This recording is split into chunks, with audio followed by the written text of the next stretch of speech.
EWTN. This is Open Line with today's host, Father John Trigilio. In North America, call toll-free 1-833-288-EWTN. That's 1-833-288-3986.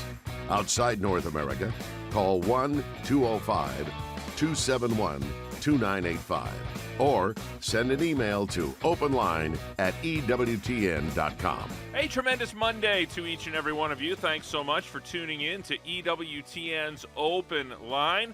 Father John Trigilio is poised and ready to answer your questions. If you would like to ask a question of Fathers, simply pick up that telephone and give us a free phone call to 833-288-EWTN. It's a free phone call anywhere in the United States and Canada.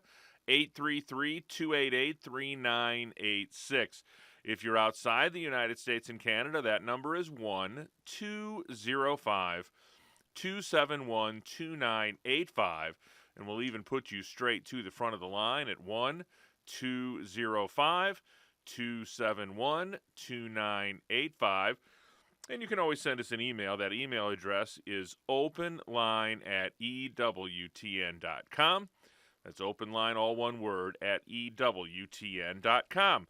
I'm Jack Williams. Michael McCall makes his triumphant return to the control room, producing the program today. Your call screener is Matt Gubensky, and Jeff Burson, magnificent person, handling our social media efforts.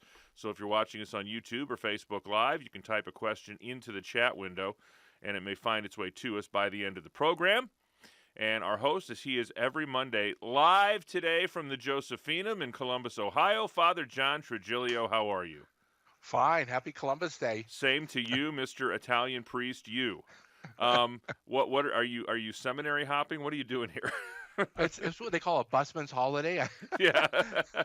I go to the seminary on my day off from the seminary. Very good.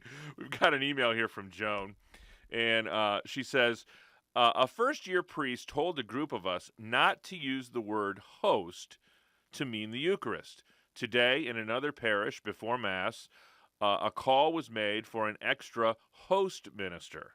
I know that consecrated host equals the Eucharist. Can host be used interchangeably with the Eucharist? Is it now the new term to call the extraordinary minister of the Eucharist a host minister? This is the second time I've heard this new term. Can you please clarify? Help Joan out, Father.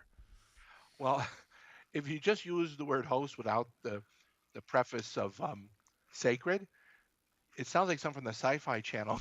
You know, something that's a host is carries a alien with it. What we want to avoid is words like bread and wine after the consecration, and even the Roman Missal has been tweaked to go from cup to chalice. I've never, ever, ever heard of the extraordinary ministers of Holy Hosts. It's Holy Communion, Holy Eucharist. Yet you can still refer to the host, whether it's consecrated or not, because the host is basically, what's before you. But I guess to make that distinction between the consecrated and unconsecrated, I would stick to the word host before the consecration and sacred host afterwards. Or you could just say Holy Eucharist. But calling the person who helps distribute Holy Communion minister of the host is a bit odd. I don't think there's anything wrong with using host if you use it in the proper context. 833-288-EWTN is our toll-free number. Lines are filling up. Give us a call at 833-288-3986. Linda in Tampa writes in, I have Christian friends and even family members who question the existence of purgatory. What explanation can I give them to verify that it exists? And also, is it more of a state of being than an actual place? How do we know? One more question regarding St. Joseph, and we'll hold off on the St. Joseph question. Let's tackle purgatory first. Okay. All right. Well, the actual word purgatory doesn't you can't find in the Bible, but you can't find the word Bible in the Bible. So that shouldn't be a distress to us. But the concept of purgatory, of being cleansed, it comes from the Latin word purgatus, which means to be cleansed. And as opposed to this medieval idea, which was never endorsed by the church, but it was common thought people envision purgatory as like a suburb of hell. You went to hell and then you got paroled and got out or something like that. That's not what the church believes. Purgatory is, if anything, a suburb of heaven. It's not a physical place because the people in purgatory are only souls. Souls don't take up space. Physicality would only be in heaven and hell after the resurrection of the body. So purgatory is not a place, but it's a state of cleansing. And the people in purgatory want to be there insofar as they want to be completely cleansed. It's like if somebody important is coming to your house for dinner. I know my mother made us all wash up, and even behind the ears where nobody was going to look. She said, "You're not going to be dirty messes when your great uncle comes from California." So we're going to go to heaven. We want to be completely spotless. So that's what purgatory does. It removes all that attachment to sin. It's the what we call the temporal punishment due to sin, but it's not the same as the pains of hell. Hell is eternal damnation. It's punishment for sin, whereas in purgatory, the pain and suffering are medicinal. And then the second part of Linda's question about St. Joseph, she wants to know if anybody knows where his final resting place is. We know that Mary was assumed into heaven, but I don't know if anything was said about Joseph. We know where the remains of St. Peter, St. Paul, and St. James are assumed to be, so I was curious about St. Joseph. Yes, I don't think we have any actual places that purport to be the final resting place, but that doesn't mean there aren't some churches or shrines that may not lay claim to that.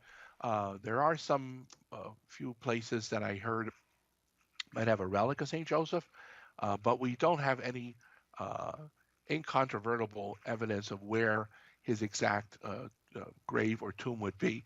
Because he was a carpenter, he didn't have a lot of money. I doubt that he would have an elaborate grave. So it could have been very, very simple. And, obviously there was not a church built on that site, whereas we have other places. When St. Helena, the mother of Emperor Constantine, went to Holy Land, they excavated and found, where Calvary was and established, the church there. They established the Holy Sepulchre. But I don't recall them actually finding a spot or purported spot of St. Joseph. But that doesn't mean we don't believe that he's buried somewhere. It's just that his body needs to wait for the resurrection of the dead. So I don't know if Sam was a former student of yours, but this is a question I would anticipate that a first-year seminarian might ask. Why did God choose to reveal himself slowly over so many years rather than sending a prophet at the beginning who could teach the whole truth all at once? It's something called indigestion. It'd just be too much at one shot. Anyway, it's when you get to heaven, God willing, you can ask him. We don't have a de fide explanation why we have what we call gradual revelation, but it makes sense, as St. Thomas Aquinas would say. This would take time because you're dealing with a very, young human race, and certainly God first, gives the 10 Commandments, and then later on we have the Sermon on the Mount. It takes time for people to believe there is one God. Then the revelation of that it's one God but three persons. The revelation of the Trinity, or of the Incarnation, that the second person of the Trinity took on flesh, is true God and true man. So all the things we believe, it took time not just to reveal, but it took time for us to comprehend it, at least comprehend to the level we can. So I think if you had someone to explain it all at one shot, it would have been like giving differential calculus to kindergarten kids, a little too much. And David wants to know, why do Catholics believe that Mary is co-redemptrix, and what is that anyway? Okay, that's a good question. And remember, the word co does not necessarily mean equal in all aspects. We have a pilot and you have a co-pilot, but the pilot's in charge. The co-pilot is there to help the pilot, but the co-pilot is not equal to the pilot. And Mary is co-redemptrix means she participates and shares at Jesus' invitation. It's not by necessity, it's by divine will. In the same way, it's God's hands were not tied that he had to have 12 apostles. He could have had 10, he could have had one, he could have had none. He didn't have to have 7 sacraments, but God chose to do these things in a particular way. So him inviting Mary to be co-redemptrix does not take away. in any way, shape, or form the fact that her son Jesus is the Redeemer. But he also says, take up your cross and follow me. Well, why do we need to take up our cross if he is the Redeemer? Because he invites us to. He invites us to unite our suffering with his, not because it has to be that way, but it's by his divine invitation.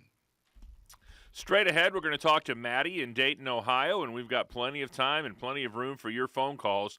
The number again is 833-288-EWTN. That's 833-288-3986. It's EWTN's Open Line Monday with Father John Trigilio.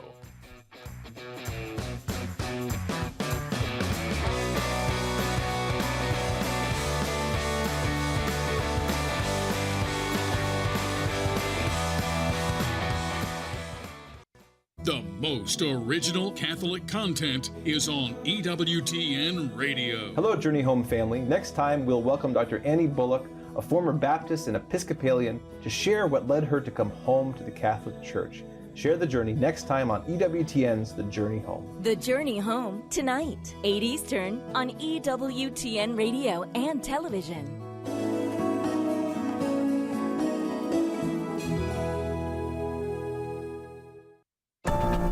Christ is the answer with Father John Riccardo. He always starts with the good things. The 7 letters to the churches and the book of Revelation is a great way to write letters to other people, by the way, or to have conversations with other people. You start with what's going well. You do this, this, and this really well. I love it. Thank you. Here's what you're lacking. And I think for many of us as men, what the Lord's communicating at that second part of the letter or the second part of the conversation is, here's what we're lacking. You don't ever spend enough time with me. You have no idea what I'm trying to offer you in the gift of my friendship. Or if you do, you don't make time for it. And if you would but come to me, I would change your life like that. But you don't come. Not with the regularity that I want you to come. Not with the ardor and the fervor and the passion that I want you to come. I have a hunch, like more than a hunch, that's what he says to me, and I got a hunch that's what he would say to many of us. This is Open Line on the EWTN Global Catholic Radio Network. If you have a question, call 1-833-288-EWTN. That's 1-833-288-3986. Outside North America, call 1-205-271-2985. Or send us an email to openline@EWTN.com. If you'd like a fresh look at the news of the day from a Catholic perspective, let me steer you towards our great website, Church Pop. You can find all of that information at churchpop.com, and you can even get a daily email from Church Pop sent straight to your email inbox. I get that every morning, and it's always something that I find interesting about the Catholic faith. Just go to EWTN.com and click on subscribe. 833-288-EWTN is our toll-free number. Still a couple of open lines at 833-288-3986. As advertised, first up today is Maddie, a first-time caller in Dayton, Ohio, listening on Sirius XM Channel 130. Maddie, thanks for holding. Welcome to the program. Oh, thank you so much. How are you doing? Fabulous, thank you. What can we do for you today? I had a quick question. I was reading through Genesis the other day, and I was trying to see where is the feminine in God? Because I know that he made Adam first, and then he commanded them to name all the animals and try to find a partner amongst them. And it almost seems like Eve was an afterthought, and that, maybe that, the feminine might not be there other than just because God was like, oopsie, I forgot. Does that make sense? Yeah, I think it does. We have to remember there's 2 creation stories in Genesis. The first creation story, it says that God created man, male and female, he created them. So the first one, it gives us a progression of being, so to speak. So we have inanimate matter, like the sun and the moon and the stars and the rocks and all that stuff, and then plant life, then animal life, and then the last thing God creates is human beings. And he says male and female created them. And there's this complementariness that's expressed in that. And then in the second story of creation, has Adam first, then the animals, and he's not necessarily content with just having pets. So then God puts him to sleep and takes the rib and makes Eve. These are both true stories in the sense that it gives us a very clear theological truth that's being taught. In the first one, human nature is the crowning of God's creation here on earth. Obviously, we believe that angels are above us, but the material world was created after the creation of the angels. Adam and Eve, in that story where Eve is created after Adam, recall too that Adam says, "This is bone of my bone, flesh of my flesh." The two become one. So there's no sense that the male is superior to the female, and there's not really male or female in God, because God is a pure spirit. Now, Jesus, in his human nature, is definitely a man. He's masculine, he's male, he's a man, but only in his human nature. In terms of his divinity, there is no gender in God, although God the Father reveals himself in that with that name, Father, and God the Son. Okay, so it's not mother and father, it's not son and daughter, but that's a revealed concept. Again, it doesn't mean that boys are better than girls or that sons are better than daughters. We have to make very good, clear distinctions there. So there's really not a feminine aspect of God and not really a masculine aspect of God in his pure divinity. But I know some people are trying to say the Holy Spirit is the feminine side. Well, no, there's no side to God. He's pure spirit. And also, Maddie, it should be noted that in that second account, when woman was brought on the scene, she was taken from his side, from a rib, not from his head, that he would be over her, and not from his feet, that she would be under his feet, but from his side, that she would be co-equal with him. Does any of that make sense to you? I can see that, yeah. All right, very good. Thank you for the phone call. We really appreciate it. 833-288-EWTN is our toll-free number, 833-288-3986. Next up is Betty, and she is in the great state of New Hampshire, listening on Sirius XM Channel 130. Another first-time caller. Betty, you're on with Father John. Thank you very much. And thank you for this program. It's wonderful.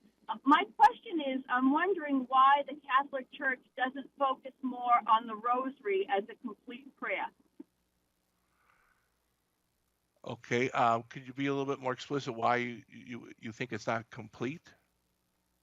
Yeah, well, I mean, it's not included in any of the masses. I think that if we actually push the rosary and people saw it for, I think the way that it's supposed to be reflected, that it's truly the Mother of God. You know, Jesus pointing to Mary, Mary pointing to Jesus, Jesus pointing to the Father. If we saw Mary as the Virgin Mother and Jesus, her Son, here on earth for us as God himself, for our sacrifice, I think people would treat women with more reverence. I don't think we'd have the questions that we do. Okay, well, I mean, you make a good point, but we have to also make a very important distinction that the rosary, which is very good, it's very Christocentric. Pope Paul VI made that clear in Marialis Cultus, and Pope John Paul the Great, also in his encyclical on the Mother of the Redeemer. Sacred worship, divine liturgy, the Mass, is something that comes directly to us from God himself. And Jesus at the Last Supper used, bread and wine. So we continue that absolute fidelity to what was used at the Last Supper to this day. The Holy Rosary is a sacramental. It's not a sacrament. So it's not really a part of the Mass. But I've been in parishes. I was a pastor for 16 years, and we had the Rosary before Mass. We had the Rosary after Mass for those people who wanted to participate. But it was never considered part of the Mass because it's not really divine worship. It's Marian devotion, and I said again, it's very Christocentric, because as you rightly point out, Mary is pointing to her Son, and Saint Dominic de Guzman, the founder of the Dominican order, the order of preachers, he used the Rosary to combat Albigensian heresy in the 13th century that denied, Jesus's divinity. So the rosary is very important as a part of our Catholic faith, but it's not part of divine worship. So that's why we would not insert it in there, even on the Feast of the Holy Rosary, which was just the other day on October the 7th. But I agree with you. If we did the rosary more often, and if priests, said, I'm going to help lead the rosary or at least participate in it, it would have a big value. But it will never be part of the divine liturgy because it was never part from the beginning. And Father, what about the notion that in the many apparitions that have been approved by the Church when Our Lady came back and encouraged us to pray the rosary, she really never encouraged us to do that during the sacred liturgy, huh? That's right. Now, I know people were praying it in prior times when they were not that well versed in Latin. It's never been condemned at a private level, but Pope Pius XII and the Second Vatican Council, and certainly today, we make it very clear we would like people to have some active, full, conscious participation. So if you can understand what's going on at the Mass by use of a missal or your own intelligence, it's more important that you participate in the divine worship aspect and leave the hyperdulia to either before or after Mass. Next up is Maria. She is in the great state of Ohio, watching or listening on Roku today. Maria, you're on with Father John Trigilio. Hello, Jack. Hey there.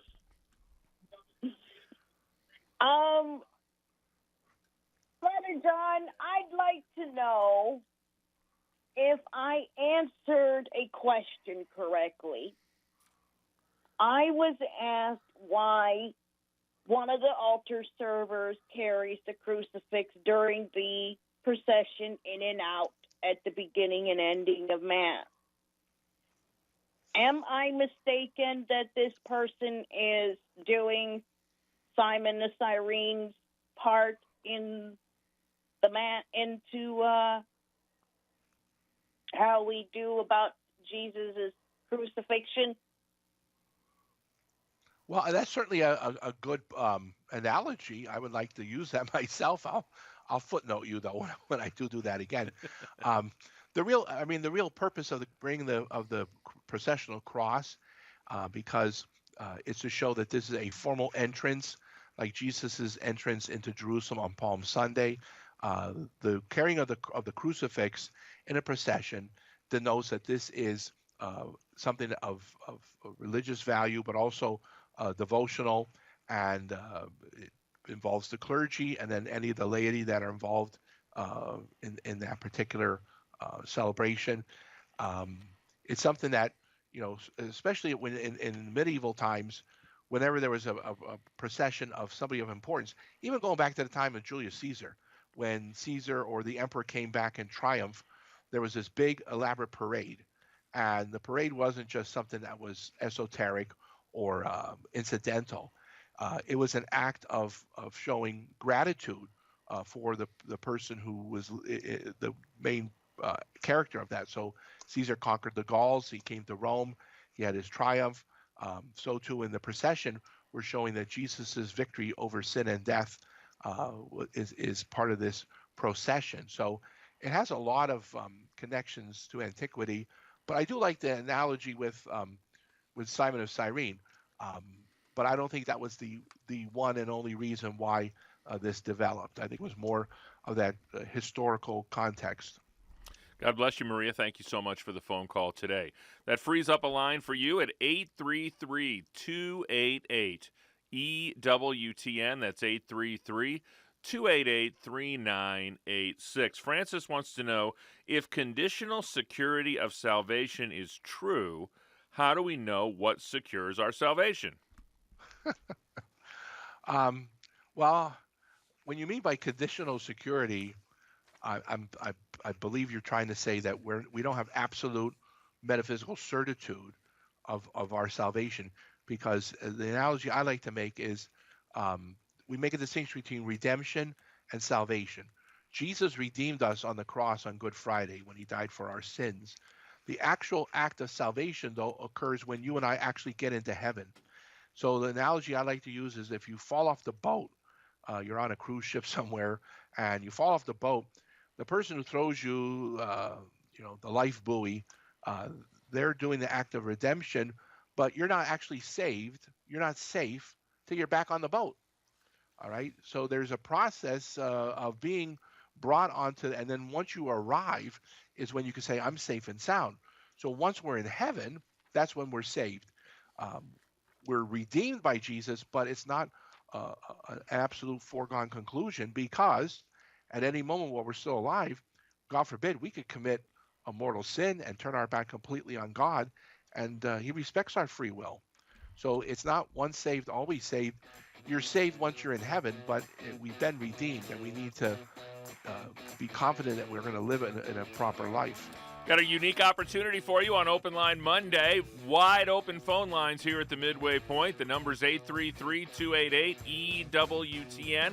That's 833-288-3986. It's Open Line Monday with Father John Trigilio. This is Life Issues with Brad Mattis, president of Life Issues Institute. Michigan has proposed an amendment to its constitution that would expand abortion in the state. As a result, scores of pro-life volunteers are going door to door, offering brochures explaining Proposal 3. One of those volunteers was Joan Jacobson, an 84-year-old retired nurse who was shot in the back as she left a residence. The assault followed aggressive hostility on the part of the owner, Sharon Harvey. The assailant is her husband, Richard Harvey, who admitted to the crime but claimed it was an accident, yet offered no help to the victim after the shooting. Joan is recovering at home. To add tragedy to tragedy, it took 10 days for police to make an arrest. Harvey is charged with assault with a dangerous weapon, which is a felony, as well as lesser charges. Like us on Facebook at Life Issues and stay informed, more informed than you've ever been. This is Father John Trigilio. If you missed part of today's show, catch the encore tonight at 10 Eastern. Check out the podcast anytime at EWTNradio.net and click podcasts. How are you listening to EWTN Radio right now? Have you ever wished you could listen on a local radio station? Maybe our Lord is speaking to your heart to help make that happen. Don't let a lack of experience hold you back. Find out how you can help start a Catholic radio station where you live. Powered by the truth of the Church and EWTN's dynamic radio programming. Email Steve at this address, radio@EWTN.com. Are you a grandparent raising your grandkids? We'll discuss that tomorrow on Take Two with Jerry and Debbie. On most of these EWTN stations. Now, back to Open Line with Father John Trigilio. This is Open Line on the EWTN Global Catholic Radio Network. 833-288-EWTN is our toll-free number. Still a couple of open lines at 833-288-3986. Next up is Kyle, another first-time caller in the great state of Louisiana, listening on Christ Our King Radio. Kyle, you're on with Father John. Hello, Father John. Hi. I have a question real quick. I was out of town the first weekend of October, so I missed my Mass. And this past weekend, I was in line to go to confession. And after the woman came out, the woman before myself, the priest came out of the confessional. He never turned around to look back to see if there was anyone else in line. So I just had to go sit back down, and I did not get to receive communion. Do I have to try again to make another confession? Well, if now, please don't answer this question, okay? But if you had a mortal sin you needed to confess in order to be able to receive communion, then yes, you need to go to confession. If it was just venial sins, you do not need to go, because any of the sacramentals would remove that. But if it's a mortal sin, you do need to go to confession, and you did make a good attempt.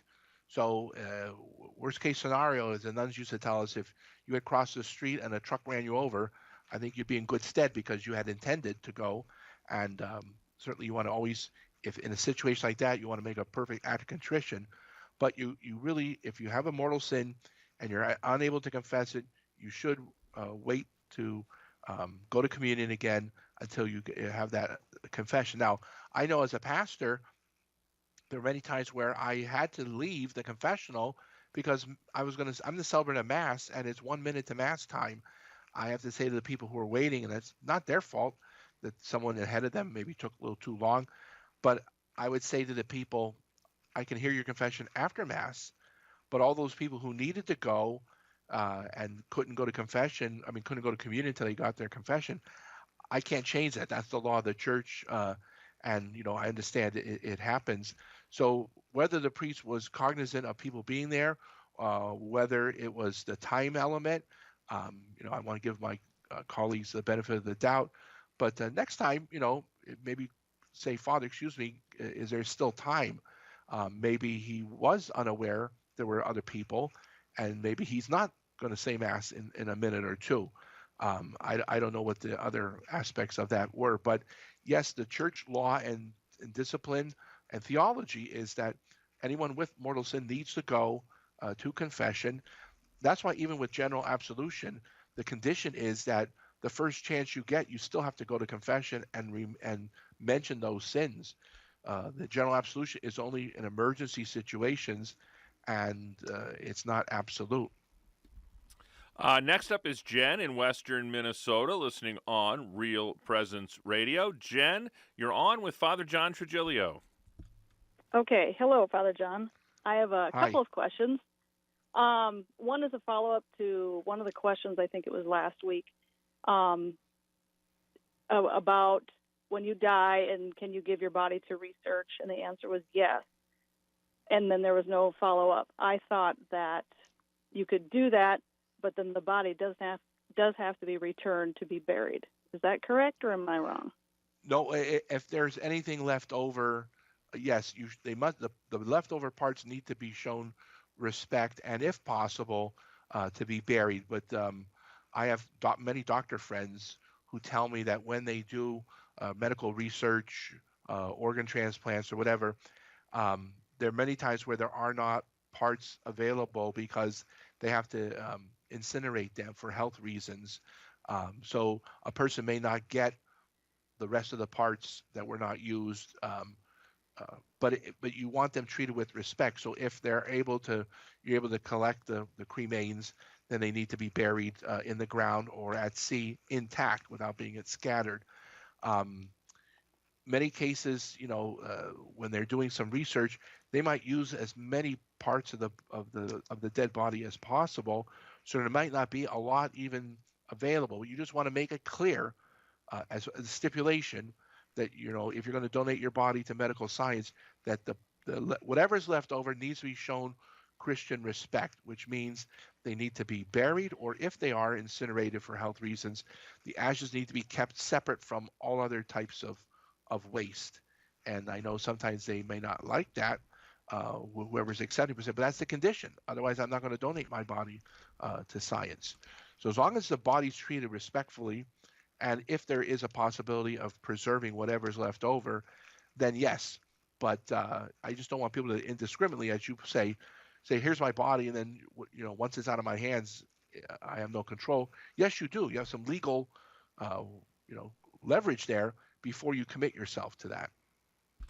God bless you, Jen. We appreciate the question today. 833-288-EWTN is our toll-free number, 833-288-3986. Bill is in the great state of Colorado. He's listening at EWTN.com. Bill, thanks for holding. You're on with Father John. Hi, Father John. God bless you this day on Columbus Day. My question is, what is your take on Columbus? Was he really a genocidal maniac? Or some people say, or was he actually kind of a savior of the world? Well, I'm glad you asked because, we've been getting this question a lot lately, and not only because I'm of Italian heritage, but also, for the sake of the truth. Did you have Bill call in with this question, John? Father John? No, there's no collusion here whatsoever. This holiday was started in 1892 by President Harrison in recompense for the 11 Italian Americans, most of whom were Sicilian, who were lynched in New Orleans because there was a little riot going on. They were all innocent of any of the crimes that they were accused of, but this mob, because they were so anti-Italian, got the 9 that were arrested, and they grabbed another 2 that were in the jail and hanged them. And this was the largest mass lynching that took place at that time. So as an embarrassment, because the Italian government recalled their ambassador, the president declared this Columbus Day, and President Obama, President Bush, everybody except for our current president have reiterated that Columbus Day is a day of Italian heritage. And the books that have been coming out recently on Christopher Columbus, go online, you can read from a number of Italian American heritage groups and foundations. Christopher Columbus came in 1492. It's still the Middle Ages. And yet, when you read what he actually wrote and what he actually did, there was no, intent of genocide. There were certainly bad things that happened, but it wasn't at his order. In fact, he brought priests on the board on the Santa Maria. They had mass on the ship, very frequently. In fact, Father Briganti and I, in 1992, for the quincentenary, we said mass on the altar that was on the Santa Maria. It was at the Christopher Columbus Museum in Bowlesburg, Pennsylvania, of all places. So it's almost like what they've been saying about Pius XII. One book that dissed him and accused him of being anti-Semitic then changed the course of history. But if you do the research, you find out that was not the case with Pius XII, and the case with Columbus is that the things he's accused of are very mostly conjecture. There's no actual evidence, but yes, some bad things happen, but not from him. In fact, he ordered his men, I saw the documentation, he orders men to not mistreat the natives that were there because they were children of God. That's why he brought the priests to help bring them into the faith. Thanks, Bill. We appreciate the call today. That opens up a line for you at 833-288-EWTN. That's 833-288-3986. We head next to Rochester, Minnesota. Tish is another first-time caller listening on Sirius XM Channel 130. Tish, you are on with Father John Trigilio. Thank you. Father John, my question is actually a piggyback question based on an answer you gave just moments ago about the cremains of bodies when they go in for donation and what have you. Your comment, I believe, was, if possible, to take the cremains and bury them either in the ground or at sea, but I believe you used the term they need to be done whole, not scattered. And I'm just wondering if that there is a religious reasoning for the not scattering of ashes. I'm very glad you asked that question because the act of scattering is forbidden in the Catholic Church. I know people do it. They don't realize when John F. Kennedy's son, John died, unfortunately, they scattered his ashes over water. But the Cardinal O'Malley made it clear that was not church practice. And it's because, in the old days, cremation was frowned upon. They were worried about people denying the resurrection of the body. And then cremation was allowed because for health reasons and also for economic reasons. But there's always the provision that the priest who's going to, participate in the funeral rites has to be convinced that, there's no denial of the resurrection and the remains need to be treated with respect. So as long as they're in a container, they can be buried in the ground or buried at sea. But having the ashes scattered is considered a pagan custom. Christians always buried intact either the body or if they had to, the cremains, because even in ancient times, there was they recognized the fact that some diseases you had to, incinerate because of the danger of spreading the disease. So that's always been the church policy. Unfortunately, I've seen it done, or worse yet, people will take a teaspoon or more of the cremains of their loved ones and keep them on home, wear them around their neck, and then bury the rest.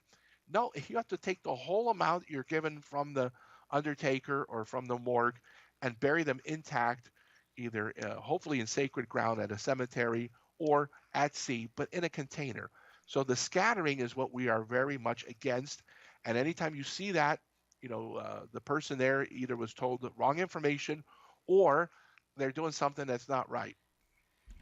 Thanks, Tish. We appreciate the question. We have hit a nerve with our listeners, Father John, here on Mortuary Monday with Father John Trigilio. Next up is Gary in Jackson, Michigan, listening on Good Shepherd Radio. Gary, you're on with Father John. Oh, thank you. Thanks for taking my call. Yeah, I had another follow-up on some of this discussion. We're supposed to leave all the cremains intact and everything. And in the old days in Europe, when the person died, the whole body was buried. But in this country, somebody dies and they're going to be embalmed. They take all the blood out and the blood goes down the drain. They do that to the bishops, they do that to the priests, they do that to the nuns. So the body is not really kept intact. I just wanted your comment on that. Okay, well, you're absolutely true. They take the blood out. I don't believe they're allowed to pour the blood down the regular drain, though, because of the fact that, there's dangerous things in blood. So without it being necessarily the same as what we do in the sacristy, has a special sacrarium that goes right into the ground. I have some friends who are undertakers, and they tell me that whatever fluids they remove from the body have to be treated in the same way that a hospital has to do that. They have to be treated with respect, but also with caution. So it's not the blood isn't treated in a disrespectful way because of that fact. Yet they need to do that in order to infuse the embalming fluid. So when I meant intact, by whatever is possibly intact. Now, my brother, who was killed by a drunk driver, we donated, and he was an organ donor, his eyes and also some bones, because they have what they call a bone bank. When a lot of people get surgery and they need they need a piece of bone inserted that they themselves don't have, they get it from a bone bank, which is basically these are things that people have donated after their death. So he wasn't completely intact either when we buried him, but it was for a worthy cause, and they're treated with utmost respect. So I don't think there's a violation of the principle of being buried intact, as long as it's within reason.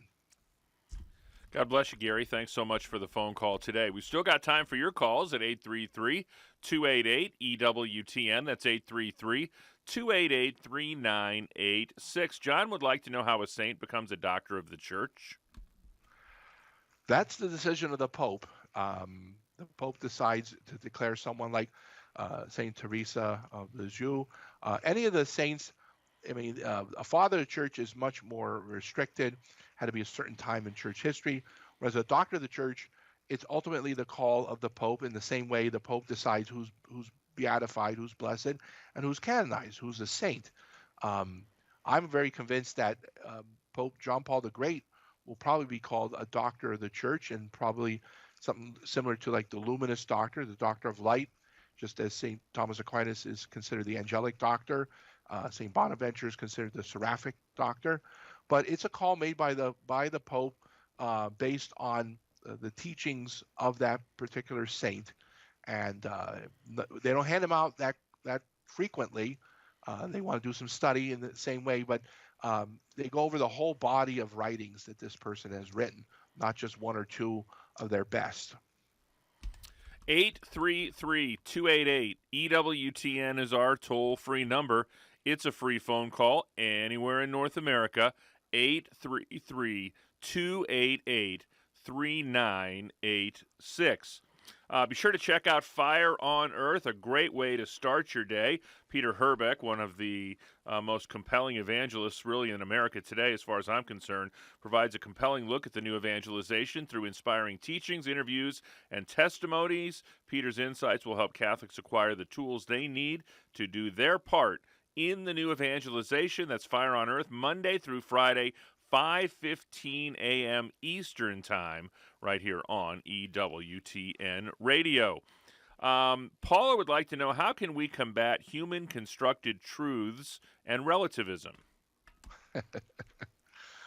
Oh, okay. I don't know Solve the exactly problems of the world in 14 Yes. minutes and 3 seconds, Father. I don't know what necessarily she means by human constructed truths. St. Thomas Aquinas makes it very clear in his Summa Theologica that there are three basic truths. You have empirical truths that are known through observation, experimentation. So basically, scientific truths, like water is H2O. That's a truth. We also have philosophical truth that's based on pure reason. For instance, something cannot be and not be at the same time. Something either hot or cold. You're either dead or alive, the principle of non-contradiction. Or 2 + 2 = 4. That's an intellectual concept.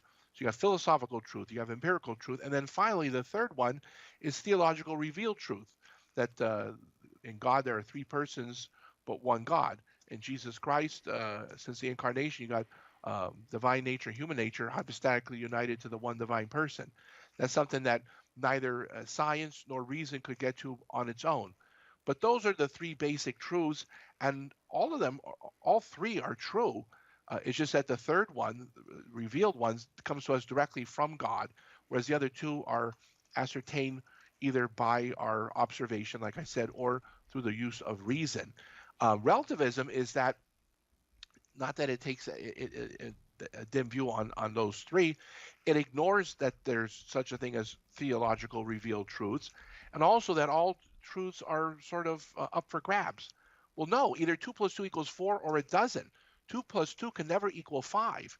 But a relativist could say, well, that's your truth. No, it's not my truth. It's true. When your mind conforms to reality, that's truth. When you have a neurosis where you don't like it, that still doesn't make it untrue. And when you have a psychosis where you deny what's true, you're in a very bad predicament. Next up on this Mortality Monday that we've gotten into here is Barb, another first-time caller, calling from Merritt Island, Florida, listening on Divine Mercy Radio. Barb, you are on with Father John. Hi, Father John. Thank you so much for taking my call. My question is, my husband spent 26 years in the Navy, and he wants to be buried at sea, whole body. And I told him I didn't think that was allowed unless he got a special dispensation from the Pope. And I was just wondering, is burial at sea, whole body, allowed in the Catholic Church? Yes, it is. It has always been since the time of antiquity, because we've always had sailors, all right? My dad was in the Navy for World War II and Korea, but he decided he wanted to get buried at the cemetery. But the Church has always allowed burial at sea, one, because many times you're out at sea, especially during wartime, you don't have the luxury of keeping a dead body on the ship. You have to bury them immediately before, contagion starts. So there was a very practical reason for that, but also the fact that if someone was a sailor in the Navy, a merchant marine or whatever, they have an attachment to the sea. So as long as the body's intact, and you've seen this done in the movies where they wrap them up very respectfully and then lower the body into the water. It's just that we don't want the body cremated and then the ashes scattered, but you can be buried intact without any need for a papal or episcopal dispensation or permission. Thanks, Barb. We appreciate it. Patricia is also on the east coast of Florida, listening on Divine Mercy Radio with a very important question. Patricia, you're on with Father John. Hi, Father John. My family and I scattered my brother's ashes at sea, and until I heard your station today, I never knew that was not an acceptable thing to do. So will my brother be punished because of that? No, absolutely not. No, because nobody did this intentionally. You did not realize that was church policy and teaching and discipline. So you don't have to worry. You certainly don't have to go to confession. He has nothing to worry about. He's not going to be denied the resurrection. But in the future, hopefully our listeners and people watching this will know that church does not permit or allow or condone the scattering of ashes. It will be done. Some people will do it in defiance of the church. Most of them will do it not knowing. That's where my colleagues and I need to tell people, not at the funeral parlor, but on a regular Sunday basis in the bulletin from the pulpit, to remind people that this is not our practice and this is church law, and that if somebody hears about it, they should try to dissuade someone from doing that without it becoming something that's going to be nasty or mean-spirited. There you go, Patricia. Be at rest. 833-288 EWTN is our toll-free number. 833-288-3986. Mark is right with you there in Columbus, Ohio, Father. Ooh. Another first-time caller listening on St. Gabriel Radio. Mark, you're on with Father Trigilio. Hi there. Is it ever morally acceptable in an extreme circumstance to eat the flesh of, let's say, a passed away human being, maybe like a survival circumstance? Well, I've heard that. I've heard it. It was on very rare occasions. As long as the person's dead and you didn't cause their death, it sounds gross. But if it's going to keep you alive, there's no prohibition on eating human flesh as long as you did not hurry their death in order to get the food. If they died of natural causes, then out of necessity you could. But I've also spoken to a number of doctors and scientists who say it's so rare an occasion where you would need to do that it's almost more of a theoretical question. But if you, God forbid, ever were in that situation, as long as you didn't kill the person, all right, or say to them, well, you're not getting any food, so you can die quicker than the rest of us, and then we can cook you. But intrinsically, the eating of human flesh, it sounds very nasty, and it should be something to be avoided at all costs. But if you're in a plane that landed in the Andes, like the one I remember reading about when I was a kid, self-survival is an instinct that God put in us. We just have to do it with prudence. And really quickly, Father, just in the 90 seconds or so we have left, Seth in Champaign, Illinois wanted to know, why are some Old Testament rules still in play and others aren't? Well, the New Testament rules that are based on the natural moral law, like no adultery, no stealing, no murder, those are still intact. It's the Mosaic laws that are dietary, like not eating of pork, of shellfish. Those are things which were absolved in the New Testament. So it's the ones that come directly from God, divine positive law, or the natural moral law. The human laws that were, because remember there was like over 600 some Mosaic rules. St. Paul and St. Peter, make it clear in the New Testament that we're not bound by those anymore. During the show, we got a call from Mount St. Mary's. They want to know where you're at. I'm at the Josephinum. Would you leave There's us nobody there, so I don't know who called in. Would you leave us with a blessing? Yes.